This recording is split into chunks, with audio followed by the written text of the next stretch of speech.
இனிமையிலும் இனிமையான உலக மக்கள் அனைவரையும் இந்த இனிமையான காலப்பொழுதில் வணங்கி உங்களுக்கு யோகா நாயகன் சார்பாக வணக்கத்தை தெரிவித்து பயிற்சியை தொடங்க ரெடி ஆகிட்டோம்.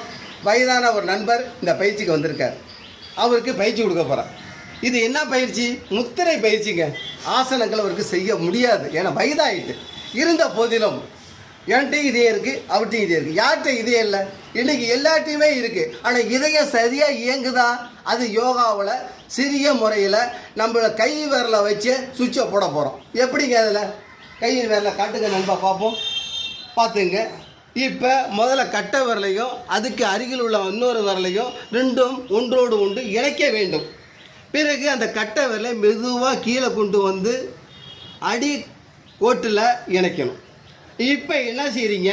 இந்த ரெண்டு விரலையும் கட்டை விரலையும் மூன்றையும் ஒன்றாக இணைக்க வேண்டும். மூன்றையும் ஒன்றாக இணைக்க வேண்டும். இந்த சிண்டி விரல் ஆண்டனாவை போல் நீண்டு இருக்க வேண்டும். இதை அப்படியே கால் தொடையில் வைக்க வேண்டும். இப்போ கண்களை மூடி உங்களுடைய ஆத்மாவை பார்த்து அதை செயல்பாட்டின் மூலம் மூச்சாய் இழுக்க வேண்டும்.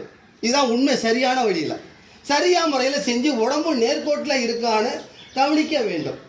மூச்சை கவனித்து நீங்கள் செய்யப்பட்டால் உங்களுடைய இதய துடிப்பு சீராக மெல்லினமாக ஓடுவதற்கு வாய்ப்பு இருக்குது. இதில் எந்த மாற்றமும் இல்லை. யோகா அனுபவம் இந்த இடத்துல பேசுதுங்க. அதான் உண்மை. ஆமாம், இதிலேருந்து பல நோயிலேருந்து நீங்க முடியும். பிரஷரை குறைக்க முடியும். உடனே முடியுமா மாத்திரை போட்டது மாதிரிக்க அப்படின்னு கேட்காதீங்க.